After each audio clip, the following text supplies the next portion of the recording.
Welcome back. It's been a minute. Trying to remember what's going on. I think we're gonna go see the doctor today. I don't know if I noticed this before, but she has her underwear laying on the ground right there, so that's a real pretty picture. But anyway, morning dawns bright and clear the following day.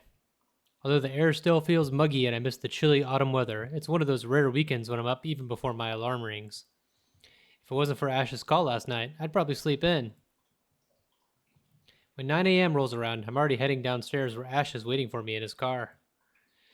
His hair is a disheveled mess, eyes drowsy, and overall looking like he hurried to get out of bed. Or fell out of it. Or both. He looks adorably rumpled this way.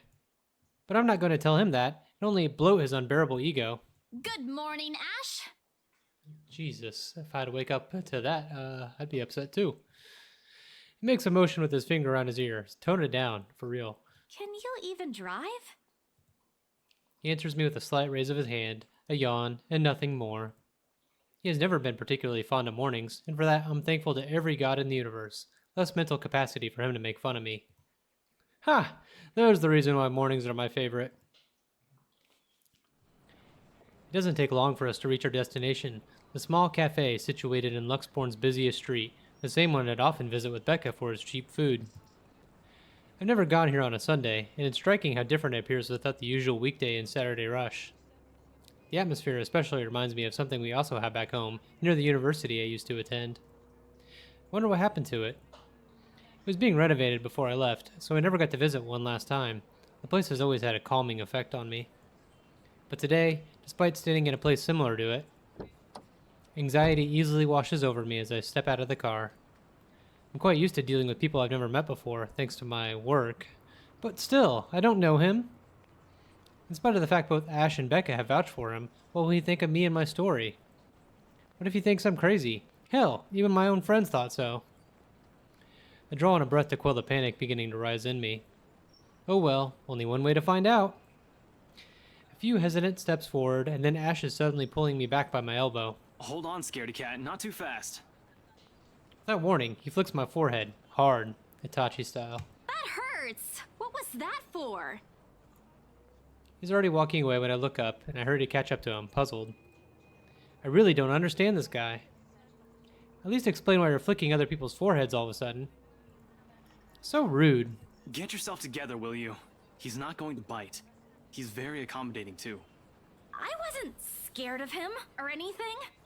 You don't look like it. Didn't sound like you were okay last night either. Huh? What was that last one? Hey, don't just ignore me. All questions and retorts die in my mouth once he opens the door to the shop. A cast iron bell attached to it chimes softly, announcing our arrival. The smell of freshly brewed coffee welcomes us as soon as we step in. Like the usual, several tables and chairs have been set up for the patrons. Most of the customers have foregone them in favor of the more comfortable throw pillows and beanbags the staff had laid out on the floor.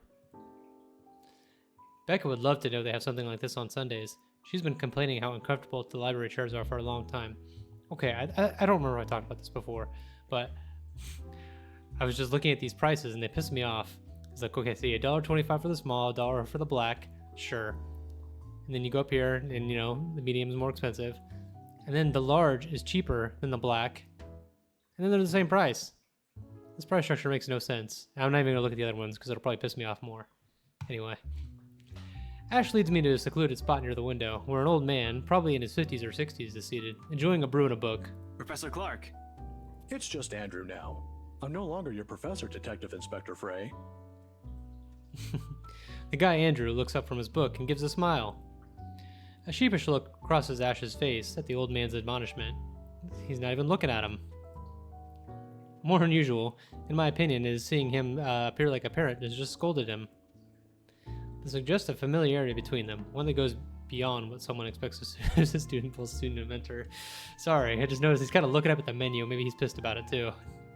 Fucking professor. With another warm smile, he gestures for us to take the empty seats up opposite him. Have you been waiting long? Quite some time. But I come here early on weekends. Best time to get their first serving of bear claws. They're the only place that serves it here. I took the liberty of ordering for you two. I hope you don't mind. I thought it'd be best to talk over a decent helping of coffee. Soon enough, the waiter brings us 2 more cups and sets down a basket of pastries. Aren't you going to introduce the lady? Ah, right. Sorry. I don't know if this is the first time I've noticed it too. His movement, it was kind of fluid, but Ash just changed like poses with kind of like a filter almost, a transition. I hope they keep on watching it. Isabella, this is Prof. Andrew. He's one of my professors back at the university. Andrew, this is Isabella Santos. Santos. Transition. Portuguese? Spanish? Brazilian? Mexican? Filipina, actually. It's a pleasure to meet you, Professor. Ah, your name carries a lot of history, Miss Santos. Just Andrew is fine. Don't do what Ashton's doing. He doesn't listen to this old man. He doesn't listen to anyone, more like. The awkward tension typically present in the first meetings dissipates after that. I was expecting someone strict and, to an extent, someone severe. But Professor Andrew Clark is definitely the opposite of what I have in mind, the more personable kind, similar to a grandfather who dotes on you at family gatherings. It's obvious why Ash has taken a liking to him. Ashton tells me there's something you wish to discuss that I could help with. Let's hear it then. I give Ash a hesitant glance, but he just nods and gestures towards Andrew with his head. He's leaving this to me. It's my story to tell, after all. Keep it short and concise. I found a letter in this old mansion, and now I'm cursed. Exactly as I've told Ash and Zach when they asked about it. I don't mention the name of the place. No use saying it now that somebody else legally owns it. No use dragging other people into my problems. I'm sure it's that letter I found. But I don't know anymore. I just want to know how to escape this nightmare. Of course. We're talking about the one in Anslem Village, aren't we? How did you... Don't look so surprised. There's only one place popular enough here if we're going to talk about hauntings. I once had a colleague who wrote about it and the urban legends surrounding the place. Years worth of study, but fascinating. It's a shame he passed away at such a young age. He would have done a much better job at explaining topics like this one compared to me. Ashton here might disagree, but it's an interesting topic in sociology, if you care to have an open mind. Studying the science and theory behind it is completely different from outright believing in it. You don't believe in those stories, sir? Now, this isn't a question of belief. All I'm saying is things like these speak a lot about a place's culture and history. And it's not just limited to ghosts. Monsters, gods, you name it. Even you, Miss Santos. What about me? How you respond to these stories. It tells a lot about you and your upbringing. In the same way it tells me why our detective inspector here finds such topics absurd. Interesting, isn't it? My head is starting to spin from all this. I'm not the smartest person around, but I understand what he's trying to get at, I think. It's still too much to take in at once. I look to Ash for help, but his eyebrows are drawn in a frown. If he keeps staring like that at his cup, I'm pretty sure it'll crack soon. There's still something you're not telling. Didn't I tell you everything the other day? Yeah, but you mentioned the rights. Then you proceeded to drop the topic right after. What's with that? They don't have anything to do with this. Rights. Luke and Hannah, right? Yeah, they're the ones who got the place. Okay. I'm not surprised. They're the kind who gets what they want once they set their eyes on it. From what I've heard, word gets around. You spreading salacious rumors, Sir Andrew? Not befitting of a knight. A heavy sigh escapes my lips. Popular or not, they're just my clients. Albeit a little pushy, but just clients. End of story.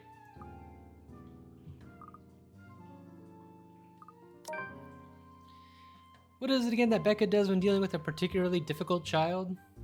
The pesky, annoying kind? I wish I could remember. I could certainly use the same trick right about now. Ashton, look here. I know you're trying to help, but the deal's almost already closed. The papers are being prepared. Once it's done, it's over. I'm just their agent. And when is that happening? When what? Is there even a purpose to this line of questioning? Your working relationship with them. When's it going to end? About a week from now. It depends on how long the approval process would take, but they wanted us to rush it. Really? You're absolutely sure about that? Yes, really. Unless they want to buy a house again and want me and Rose to be their agent. If yes, then I don't see a problem with it. Now stop annoying me about it. Don't accept it. What? Why? It's my job. Oh lord, even my younger siblings aren't this difficult to deal with. Then again, Ash is far from a younger sibling to me. If you'd only spell it out, surely I'd understand. We wouldn't even have to talk about it right now. That's how it is, right? Find an even ground, talk about it like the adults we are. It wasn't like this before. But somewhere along the way, something has changed in us, as people, as friends. This man likes you. Wish there was a way I could tell why, or when or why. Instead, I'm left searching blindly for reasons. Next thing we know, we'll be drifting further and further apart. How frustrating. Now, kids, settle down. We're not going to solve anything by shouting. Sorry, Sir Andrew. And we're not going to solve anything either if you keep omitting things. Speak for yourself. I'm not the only one doing it. You'll have to forgive my former student, Miss Santos. He's always been the curious kind. Many people think he's lazy, but it's actually the opposite. I see that hasn't changed. Oh, really? How is he back when he was your student? I'm sorry, I need to ask. He doesn't talk much about that. And there's a reason why. Please don't. Tried to sleep on the first day of class. He didn't repeat it after what I made him do when I caught him. Students like him are the easiest to deal with, once you know what piques their interest. I'd have to say, he's one of the very few who's actually interested in the subject, though. But there was this one time when... By the end of the conversation, Ash looks like he's praying for the ground to swallow him up. He's never been one to talk about himself. What I know about him are mostly bits and pieces I've gleaned over the years. He's an atrocious singer, he's bad at art, and he has a personal vendetta against mornings. Now it feels he isn't that hard to figure out after all. It's past noon when Andrew has to leave us for another meeting. But before we separate, Miss Santos, You a always take word so of long. advice. Just keep in mind that when it comes to cases like this, things aren't always what they seem. Naturally, the mention in the letter was brought up several times during our talk. And though Ash is right, in that Andrew offers a different perspective, he has left me with more questions than answers instead. He didn't answer any questions. What is she? What does she want from me? To help? Is she ever going to leave? They all continue to bug me after we left the coffee shop. I don't even notice when Ash takes a different turn on our way back. Where are we going? You can drop me off at the park. Guess. You have 3 chances. I'm serious, Ash. Where are we going?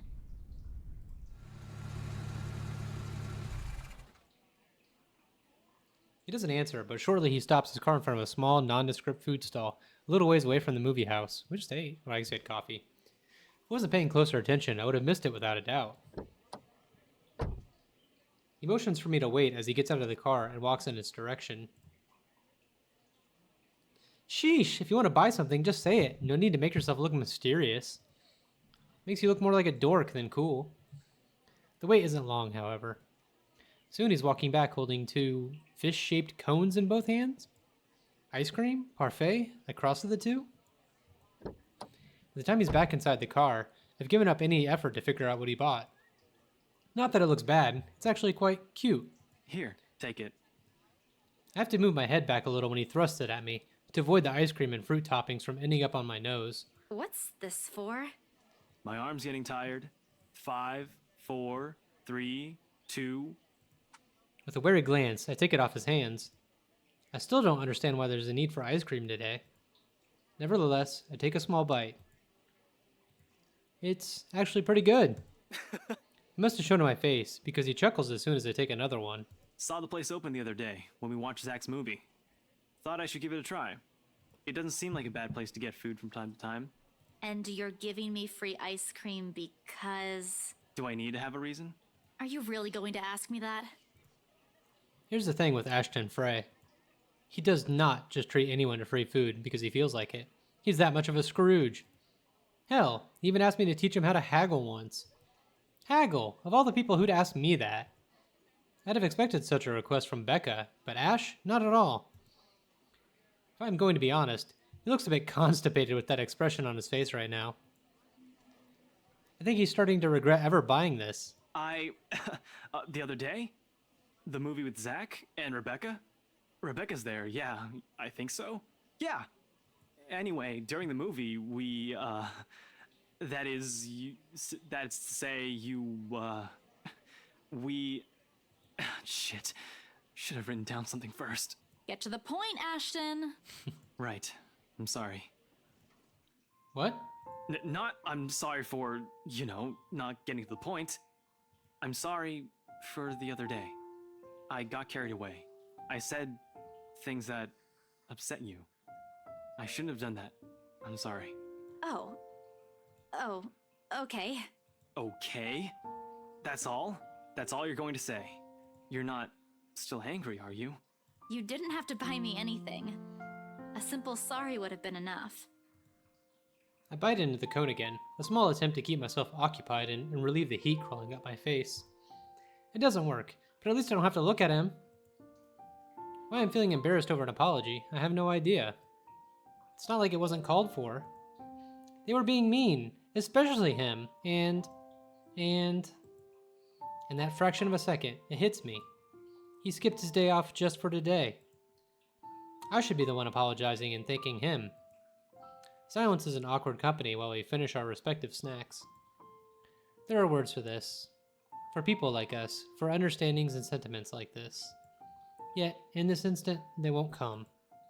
As promised, he drops me off at the park right after, phrases unsaid still hanging heavily in the air. In this weather, the city park gives off a lazier and more languid vibe than usual. Where children are usually seen running around and playing, there are now people leaning back on their picnic blankets, simply enjoying the afternoon sun.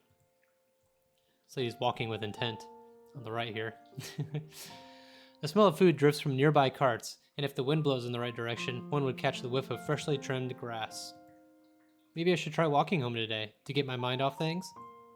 To try and find the words, somehow? I haven't done that in a while. Thanks, Ash, for today. No problem. Say hi to Rebecca for me. Yeah, I will. Even so, I linger. We both do. A mild, humid breeze brings the smell of dried leaves, warmed earth, and a far-off distant memory. Of false starts and awkward first meetings. Same place, same people, playing the same parts. Funny how of all the days my brain chooses to remember it now. Wait, Belle. Ash exits his car. His strides are unsteady when he approaches me, or maybe this is his uncertainty showing? I'm not quite sure. He's never looked uncertain to me before. Always calm, always sure, always collected. He stops a short distance from me, close enough that he's within arm's reach, but just far enough for his voice to be heard over a decent small talk, if that's what it's going to be. He fumbles for something in his pocket. Here, catch. The small bag lands cleanly on my outstretched hand before it hits the ground. I raise an eyebrow at him, and he responds by shrugging and stuffing his hands back into his pockets. Somewhere to the side, he finds an interesting spot to look at. Sometimes you have to wait, Papa said long ago. For once this time, I listen. His voice is halting, hesitant, when he finds it again. My mom used to make me carry around one of those when I was young. To ward off evil and bring you luck, she said. I don't believe in this kind of thing now. But if it makes you feel safe, since you're a total scaredy cat, then I guess it's okay to give you one. To carry around, let me finish this sentence for you, Ash. Perhaps at the moment, there aren't any words for it. I've never been good with those.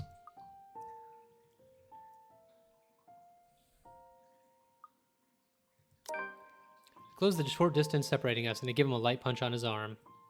The gesture, familiar in place of phrases one couldn't spin together or answers too early to seek out. See, you can be pretty nice when you're trying. I am nice.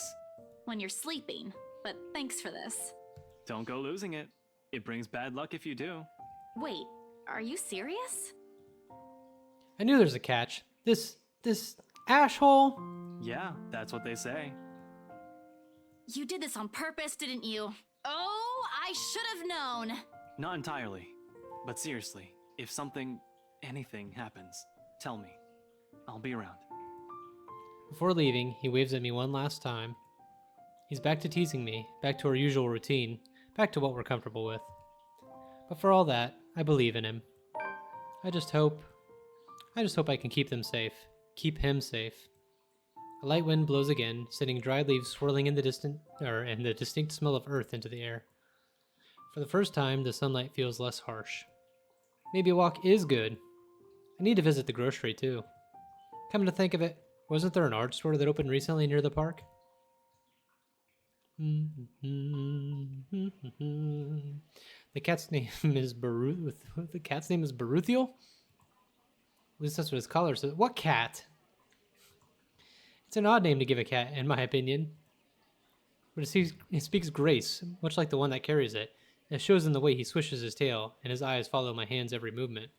I'm not sure what he finds fascinating in me, to be honest. I wasn't the very picture of grace when he found me, after all. Did I miss something? Have a stroke? It was a bad idea carrying 2 heavy bags of newly bought art materials and groceries without help or a sure ride home. In hindsight, perhaps I shouldn't have bought all these at the same time. I didn't even make it past the park. And now I'm suffering underneath the glaring afternoon sun, hunched up on a park bench and drenched in sweat, in the company of a cat curiously watching my every movement. I hope it stays where it is. It's just a black cat, but back at home they're considered ill omens. Don't look at me like that. I can act graceful as well if I want to. Not that I ever acted graceful in my life, of course. Growing up with rowdy younger brothers and sisters does that. Or maybe it's the opposite. Mama used to call me a little troublemaker before. Well, graceful or not, there's no use moping. A short breather and then I'm off. Besides, it isn't like the company's bad, even if it's a cat, as long as it doesn't bite or cross my path. Where's your owner, anyway? He has one, doesn't he? An owner? That's what the collar's for, isn't it? A bandage is wrapped on one of its paws, though. I wonder what happened to it. Did he run away? Well, if you don't have one, I won't be able to take you in. My apartment doesn't allow pets. I tried to bring one home before, a cat. Not black, of course. And Rebecca threw a fit before the landlady could. I take a small packet of sweets from the bags beside me and pop it open. As I'm about to put one in my mouth, he meows. My hand stops. Do you want one? He doesn't meow again, as I'm expecting him to, but I take his unblinking gaze as a yes. I shift a piece into my palm and hold it out to him warily. He sniffs at it once, twice, before... Baruthia! Oh, it's Macha! Like a good, properly trained pet, Baruthiel responds as soon as he's called. Recognition comes as soon as my head snaps in the direction of the voice. Miss McCulloch's hard to miss, what with her height. I'm sorry. Did my cat hurt you? Yes. Miss Santos, was it? I'm surprised to see you here. Nice to meet you again, Miss McCullough. Were you harmed in any way? I'm sorry. Baruthiel's not exactly fond of other people. Even ran away from the veterinarian right now. Oh no, he was just sniffing my hand earlier. My Baruthiel's a she. My bad. She? All this time I thought? The pause in conversation, if this can be called one, is uncomfortable. We're merely 2 people working different jobs for the same client. Frankly, meetings like this don't happen a lot, and if it does, a simple nodding of heads is enough. Still, trying to be friendly wouldn't hurt, right? I'm just curious. About your work. Damn. She really likes me, what the hell? What about it? There's something guarded in her expression at mention of work, but I pushed through with my question. I just want to know how it is to work on a house like the Ermengarde mansion. Is it hard? Guess she wasn't expecting a question like that, if the way her eyebrows shot up tells me something. Because of its age? I wouldn't say it is. It is a challenge, considering the factors me and my team have to sort out. But it's a good project. A breath of fresh air from what I usually work on. And I have a good team. Those original fittings, though. It might be old, but the architecture is magnificent. I'm sure you've seen the stained glass windows in the foyer. Oh, I can already think of so many things I could do with it. But of course, my team will have to double check for necessary repairs here and there. That's probably for the best. It's easy to break some key elements with a rush restoration job, and who knows what other hidden issues there might be underneath. People can be so careless. I'm sorry, I spoke too much. No, it's okay. You seem to really love what you're doing. It's not really like that. I'm just lucky to have found work in an interesting field. Anyway, Baruthiel's due for her visit to the vet. Nice talking to you, Miss Santos. I wish you luck with what you're planning to work on. It seems like a big project, too. She gestures with her head towards the bags, the ones filled with stuff I recently bought from the art store. It's a project for a friend, actually. All the same. Good luck. I watch her as she leaves, though she stops shortly before crossing the threshold separating the park and the street. She faces me again, looking like there's something she has forgotten to say. By the way, about the Ermengarde mansion. With my clients, it's the rights. I mean, I hope you don't mind me asking, but has the deal been finalized? There's still a few papers they need, but the house is more or less theirs now. Ah, thank you. That's all I needed to know. Wait, about the mansion. The letter, the same one they saw.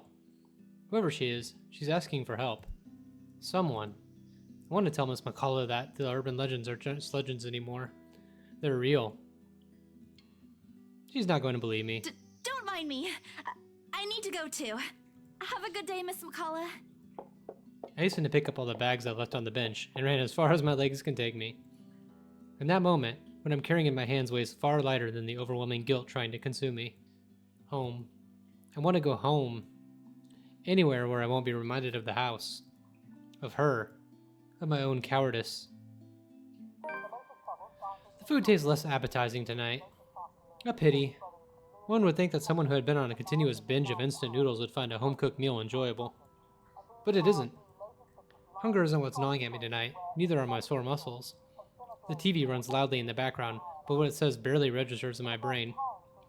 It's hard when the things you're trying to forget keep returning to the forefront of your mind. It distracts you, eats at you, devours you. I wish this would stop. I wish I wasn't the one who picked it up. I wish it was somebody else. In other local news, a woman was found dead in her home. Luxbourne police officials are currently investigating the crime scene, but has classified the case as homicide. Huh? The victim, identified as Rose Oh, Pamela shit. Cooper, 33 years old, working as a real estate agent. Rose? Discovered lying in a pool of blood in her two-bedroom flat with the words "Help me" repeatedly written on the walls. No. No. This isn't what I want. This isn't supposed to happen. None of this is supposed to happen. No one is supposed to die. Those are just stories, right? Legends. That's what everyone has kept telling me, and so why? And I... Immediately, I rush to my study table in search of my phone. My hand, cold from dread, clings tightly to it as soon as I touch its edges. A piece of folded paper, the letter lying unassumingly beside it, slips to the floor when I pick up the device. But I pay it no mind. There are more important things. It's kind of what killed her, right? Right now, I need to call her. I need to call her. I was with her. I just saw her. I was just with her not too long ago, and she was okay. No. No. No. It isn't Rose. I'm sure of it. I just talked to her, and... A sob escapes me, and the hot tears begin to blur my vision. One after another, they trickle down, weighed by the same guilt I refuse to admit that I've been carrying from the start. The same one I've been hiding from. The same one that has put other people I care about in danger. My hands shake as I navigate to Rose's number on my contacts list. She'll answer, right? That's what she always does. She'll pick it up, tell me to turn down the waterworks, and call me a wuss afterwards. She'll answer. Please answer, Rose. Again and again I dial, whispering, praying, pleading. Come on, Rose. Don't do this to me. Please pick up. I know you're there, Rose. You're not dead. Please tell me you're not. This adds to the series of deaths and disappearances that has plagued Luxbourne in the recent years. The authorities are currently looking at a possible link with the notorious Anselm Butcher case. The TV runs loudly in the background. A deafening static sounds from my phone speakers. But in my ears, I can only hear the screams. Her pleas. Her whispers. Yeah, what she said. We are not safe.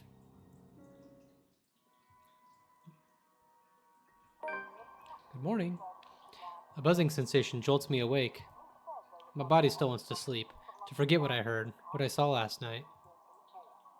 But it's there, nudging, prodding at me. Slowly, I become aware of how awkward my position is, and the aches that accompany sleeping in a curled position that night before. If I even slept at all. The memories are impossible to forget now that Rose is gone. I say it's easier when you say it out loud. Instead, the words weigh heavier on me each time. She's gone. Gone because of me. Gone because of one letter I was too curious to look at. I should have been more careful. I should have just kept my mouth shut. I should have destroyed it before anyone else had gotten involved. I should have... The notification light on my laptop blinks incessantly, mockingly, when I look at it, as if it's calling me back to a sense of normalcy. I check it nevertheless out of habit more than anything. To all BRC employees, in light of the recent events, there will be an all-staff emergency meeting from 1 p.m. to 2 p.m. Attendance is a must. Company changes, new hierarchy, and policies will all be discussed during the meeting. Everyone is expected to bring a copy of their own attendance logs and sales reports for the last 6 months to be submitted to your respective managers for review. We are expecting everyone's cooperation. Thank you. Some asshole. If this were one of those typical days, I'd happily comply and get myself to our office. Today my limbs just feel heavy. On one hand, going will keep me busy and take my mind elsewhere. On the other hand, the place in itself is a stark reminder of what my own fears have cost me. I'm going to work. Moping won't get me anywhere. Yeah, stay positive, Isabella. This is just like one of those things, isn't it? You deal with it with a smile, no matter how bad things get, and hope for the best. You just don't think about it. Although my whole body feels like lead and my limbs are sore, I push myself away from the chair and head for the shower.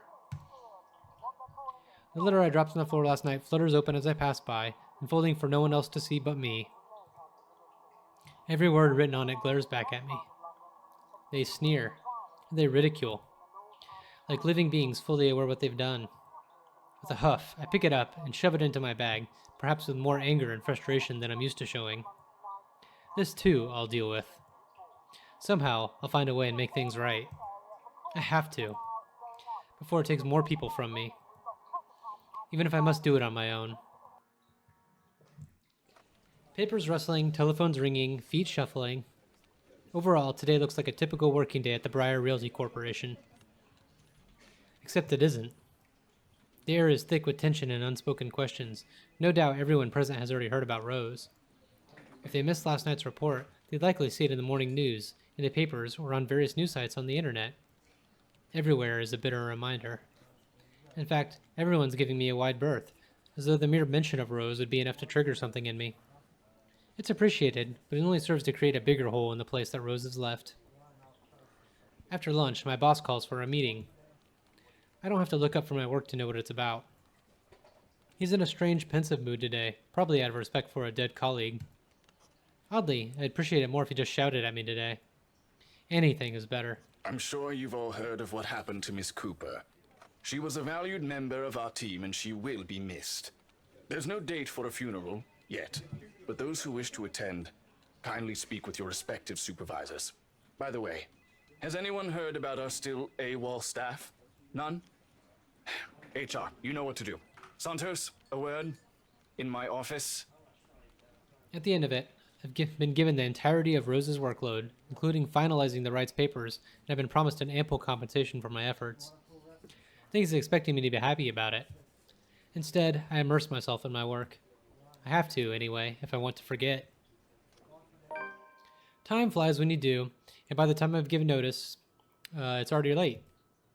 Everyone's already gone, leaving me in the company of a radio and a member of our janitorial staff. I don't even know his name. Oh, come on. Rose likely does. She remembers people easily like that. The Luxbourne Police Department continues its search for the following reported missing people. The radio blares one name after another. Hold on a second. Missing? Aren't they? Still, I have to check. Frantic, I turn back to my desktop. The loud tapping of my fingers against the keys fills the office for the better part of my shift as I look through everything. The background about the place, its history from the current owners, and a list of employees hired under the BRC. And I'm right. And of course I am. BRC may have a lot of staff, they may have a lot of agents hired, but I don't remember those names anywhere. After all, they're also part of the crew who worked with us in preparing the mansion for open house. Then the letters... No, that can't be. I hope it's not what I'm thinking. But Rose is... Something snaps into place in the fraction of a moment. These people, Rose, the letter. I need to. No, if it's like this, they still won't believe me. I have to make sure of it first. Evidence doesn't lie. That's what Ash often says, right? If I have proof, then maybe... I don't want to get my hopes up yet, but maybe there's still a way I can save them. The letter, my phone, papers, anything that will be useful. I grab all of them and stuff them in my bag. I can't stay here. There's something I need to do. There's something those people should... The noise cut sharply through the room, stopping my hand short of cramming a pen into my bag. Hello? Anyone there? Someone must have left the printer open again. I may be in a hurry, but if I don't turn it off, another person is certainly going to have a fit tomorrow over wasted company resources. Most of the time, it's Rose who does the nagging, but... The clicking of my pen in my hand is a welcome distraction as I search for the said object. Each stride my feet take also echoes through the empty workspace.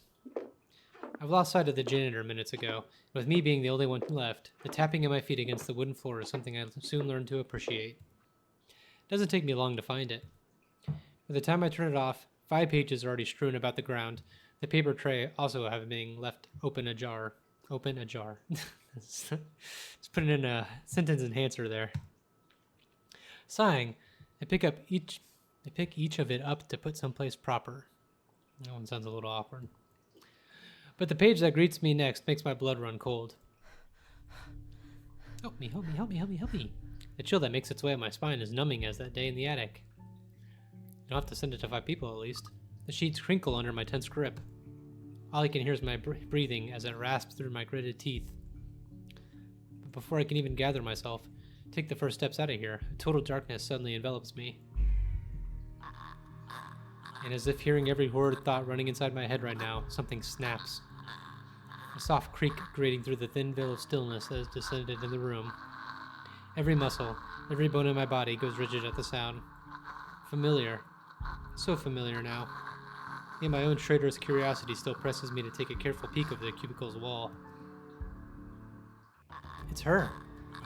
Standing in the only exit of the office, albeit facing away from me. She doesn't even need to turn around for me to know it's the same misshapen, tattered face, clothes, and unsightly gait. The same person in the attic. I take a step back, the pen I'm holding slips from my hand, and her entire head turns. Hi. A scream almost escapes my mouth, and I duck under my table as quickly as I can. My heart is pounding hard against my chest. I can hear the bone-chilling sounds of her walk, the weird clicking that follows her, and the telltale squelch of something wet as she walks towards me. Nearer and nearer. The sounds are slowly getting louder. The only thing keeping the whimper from escaping me is my hand as it covers my mouth. Someone, please save me. Anyone. I close my eyes, muttering a continuous stream of prayers, all while attempting to steady my own breathing. Please, please, don't let her hear me. We'll see what happens if we mess up.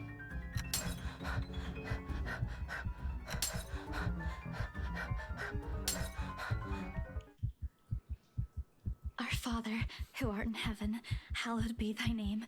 Thy kingdom come, thy will be done, on earth as it is in heaven. Give us this day our daily bread, and forgive us our trespasses, as we forgive those who trespass against us. And lead us not into temptation, but deliver us from evil. Amen. How can an evil spirit strike you when you use that prayer? The last line of my prayers have all left me. All that remains is a hush. None of her footsteps nor those chilling sounds she makes. Yeah, see, vanquished. The power of Jesus. Only silence. Is it safe? Another second passes, and when nothing comes... What? No, not possible. That's all? Okay. Don't let her hear me.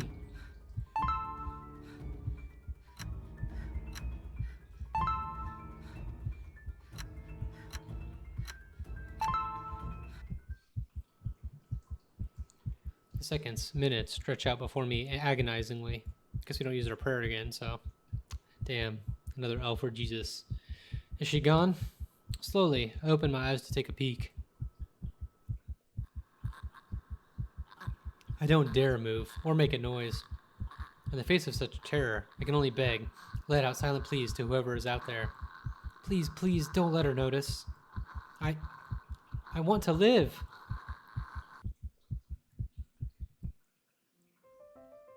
No, okay. Now we're Hannah. I'm sure she's fine. Alright, sorry. I needed some coffee, okay? So I kind of clicked past something, so I'll just read it to you now. It is far too easy to get them to pay attention and raptured. They hang on to my every word and follow my every move. All of it would have been stifling had I not grown used to such stares. Most are respectful, some are hostile, if we are honest. And a few are downright inappropriate. After all, I am... Hannah Wright! Christ. There's a moment of agitation as a familiar but less than welcome face approaches me with a suggestive smirk on his face. Of course, I have to keep a benevolent smile and greet him as I greet any good friend. After all, this man can turn heads, being famous in his own right. Officer Lee! What a pleasant surprise. I didn't think you'd have the time to attend tonight's party. He is more Luke's friend than mine, really, and I am quite sure I only invited his wife. Much like I am only friends with the Chief Inspector because of Luke, Luke is only friends with Rochelle because of me. Unlike how I treated Lee, however, Luke never hid his animosity for the Lee matriarch. It was an odd sort of friendship, where we would have awkward double dates. I don't even recall his first name. It started with an N, I think. I might be wrong. Aside from being Chief Inspector of Luxbourne Police, his wife, Rochelle Lee Nee Vance, owns a general electronics company, fridges and freezers mostly. Oh, I always have time for my favorite socialite couple. Might I say, you look positively ravishing tonight. I see the husband isn't with you. Don't you unsee it? The way he eyes me up is enough to make my skin crawl. I just wish Luke was here to find off the more unseemly of our peers. You know the ones. Men who are just a bit too friendly, staring too long at my assets and getting close just because my husband is not here. And to think they have the gall to do this at my own party.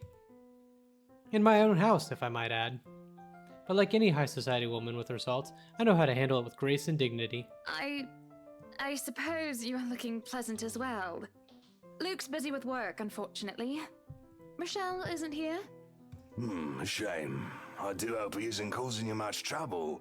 That husband of yours can be a bit daft sometimes, acting like he's still some young bachelor.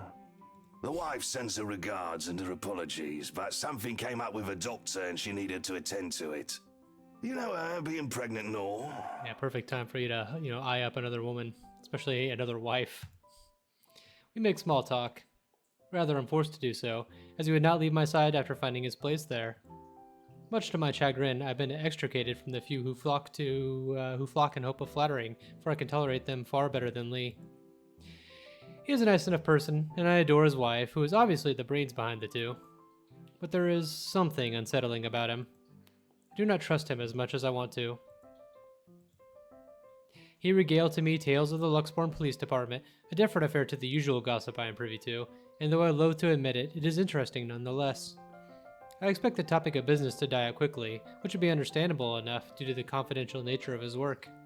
But oh boy, was I wrong. So, wearing civvies, I steal and drive off with one of the police mobiles, right? In the mirror, I see the mutant chasing on foot and screaming about theft. The look on his face was priceless when I parked it in the garage. The garage? Oh my.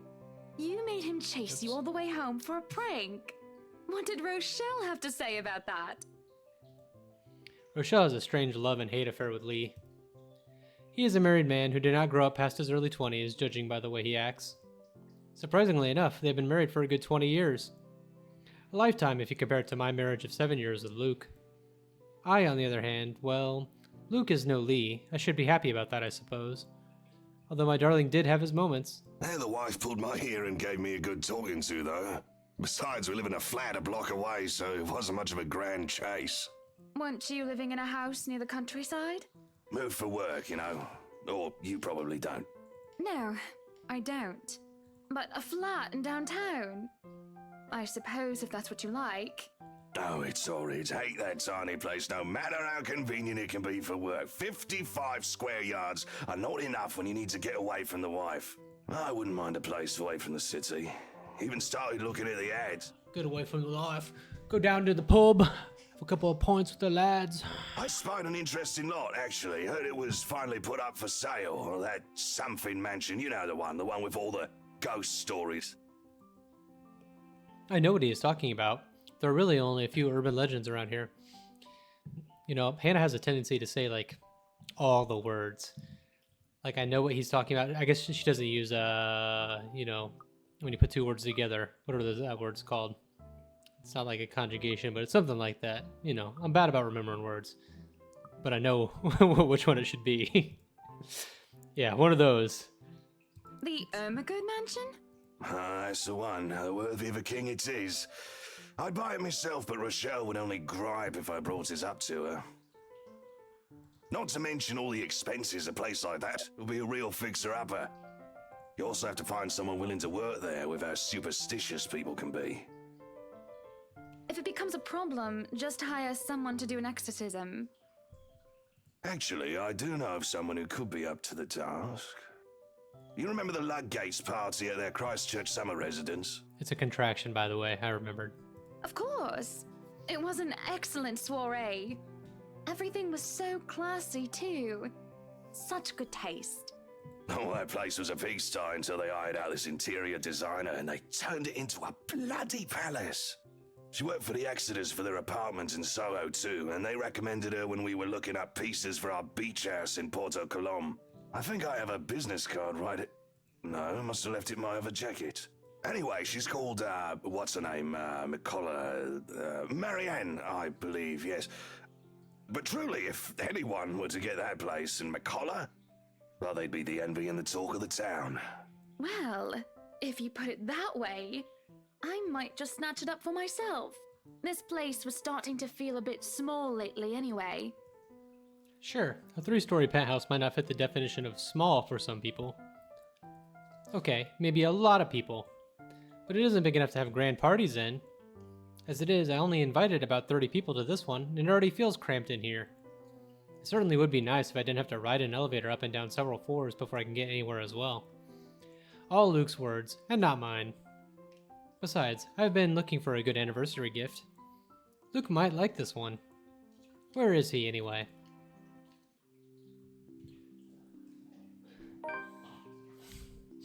Oh, it's Luthier.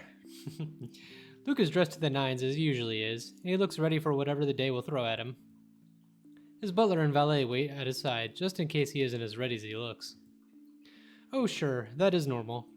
What is confusing me is the fact that he's on his way out of the penthouse, considering he won't have anywhere to go until much later. Where are you going? I am to attend the Triad Autumn Tasting. I do believe I informed you of this 2 weeks ago. Yes. And might I remind you that I had stricken that off your schedule? Because 1, the doctor told you to stop consuming so much alcohol. And 2, I informed you a few days ago about the open house we are going to attend in its place.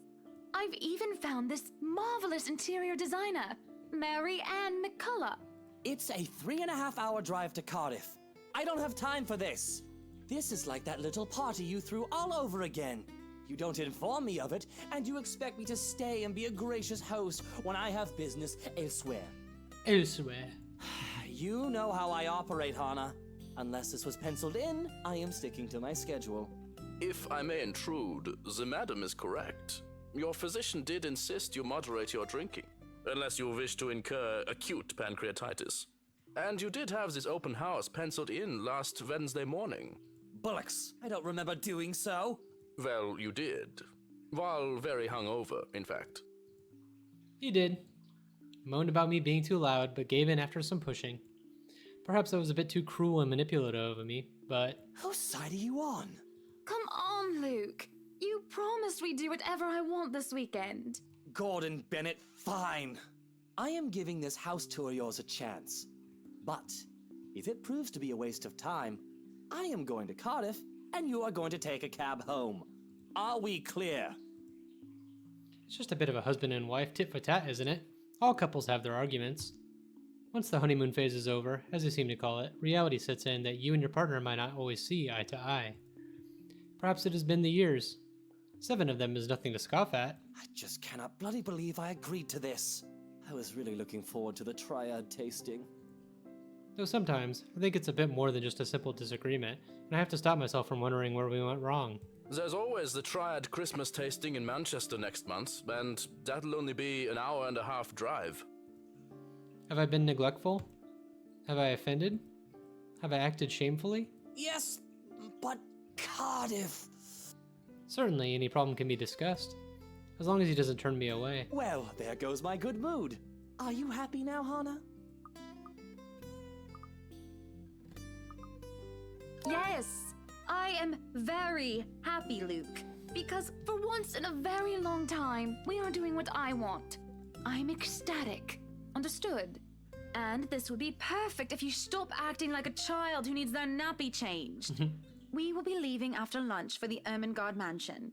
You are going to park your rear in the car and keep mum. And you are going to behave during the tour. Needless to say, Luke looks a bit shocked at my little outburst. He opens and closes his mouth a few times, struggling to reply, before he crosses his arms to look like, well, a moping child. Any more rules for this little excursion of yours, Your Highness? No wine. No wine? Unacceptable! I am already not allowed to the tasting, and you would deprive me of that simple pleasure? If I see you take one sip today, I will put the stocks under lock and key. Do you understand me? Don't forget the bottles he keeps in his dresser. Whose side are you on? How many times in one day can you ask that? As many times as I need you, traitor. The ride to the mansion is quiet, with Luke having stared at the window the entire way, not paying attention to anything around him. Meanwhile, I am conflicted.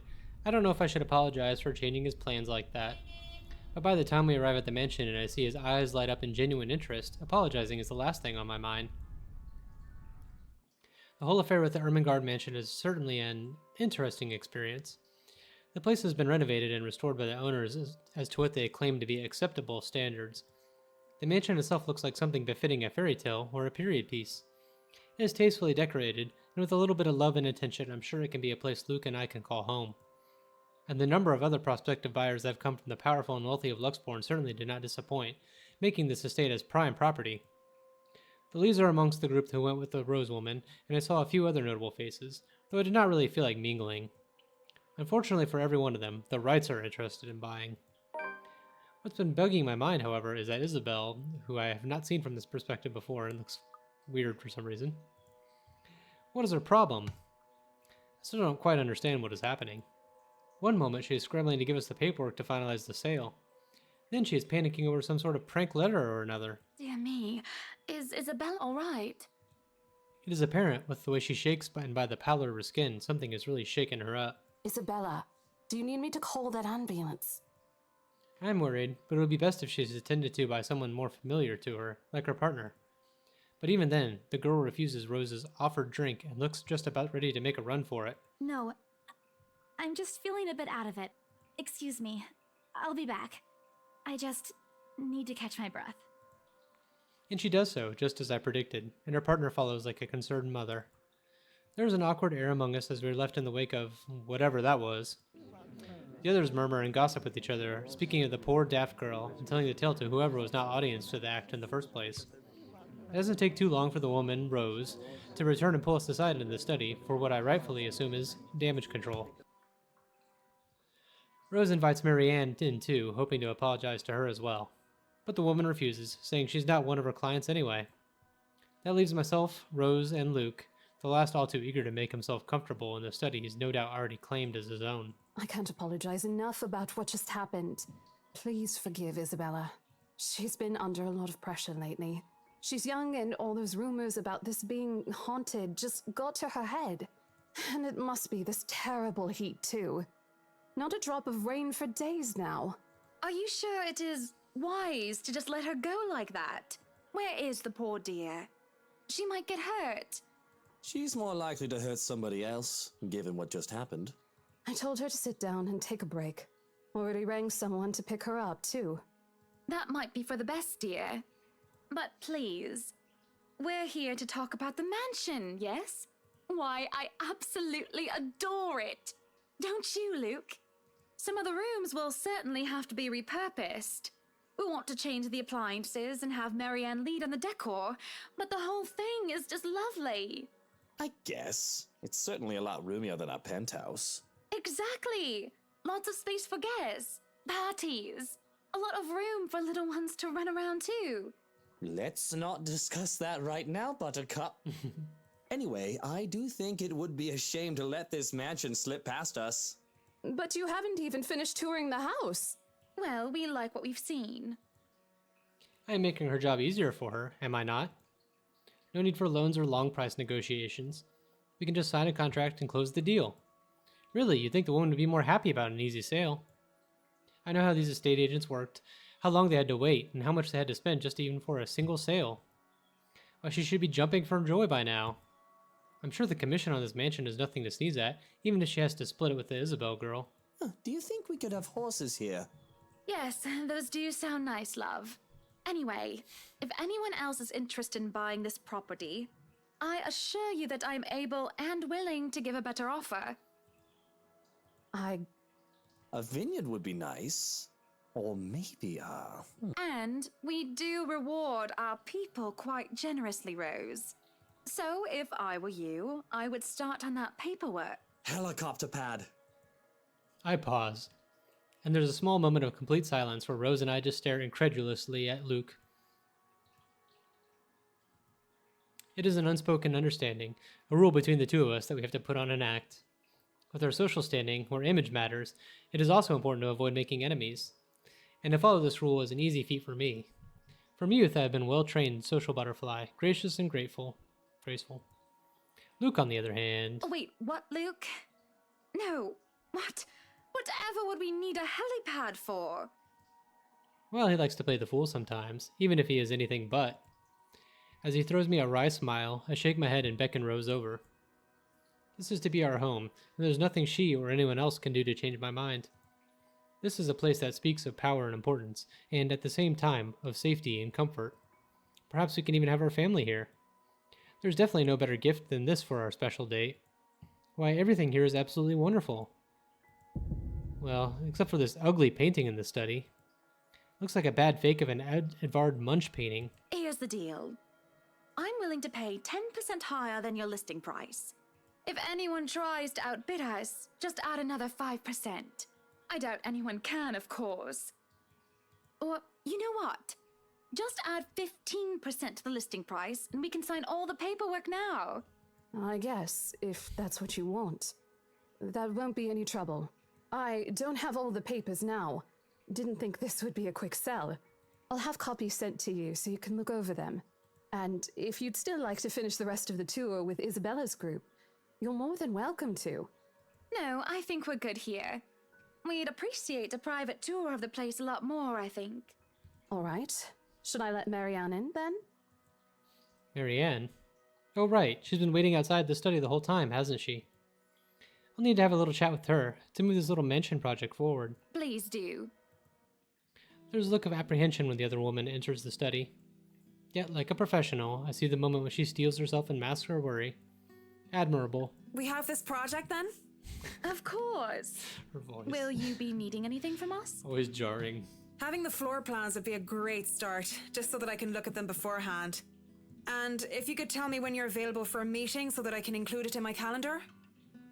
Oh, is a meeting really all that necessary, Marianne? I guess we can send Johans to help you out. You two can start by getting rid of this ugly painting. A hush falls upon the room at my request. What painting? And lo and behold, the painting is gone. And in its place, a mirror stands, which leads me to look at my own confused expression. Odd. Well, no matter. Back to the topic at hand. Marianne, dear, we are simply far too busy to meet up. But I'll do it anyway. But I guess we can free up a day to meet with you. I don't really need another Maudlin Monday reading about Maury anyway. The book club can function without me for one day. What time shall we be seeing each other? How does lunch sound? Besides, my house has a higher priority over book club. Why, we can hold the next meeting in this place. Surely the beauty and grandeur of it all will inspire spirited and lively debates about whether modern-day writers could match up to the classics. I might as well clear up the rest of my weeks to handle whatever affairs buying this mansion requires of me. Any social activity can be put off until the Ermengarde, or rather, the Wright Mansion's great debut. I'll have my fill of great parties and gatherings, especially when I organize them myself. That sounds good. Although, with a project of this scope, we might need most of the day to tackle your concerns. A more thorough inspection of the place is also preferable. Breakfast then! It's a date. It's really not. All right. Monday, 10 o'clock sharp. We'll see you then. Actually, Marianne suggested that we meet at 9, but who was even awake at that unholy hour? I was lucky enough to wake up this morning before Luke went all the way to Cardiff. We say our goodbyes, shake hands, and make it clear without outright saying it that we now own this house. By the time we left the mansion grounds, sunset is almost upon us. So, you really want to buy this place then? That's a bit of a big impulse buy, even coming from you. Not that I'm complaining. I feel elation when I hear those words from him.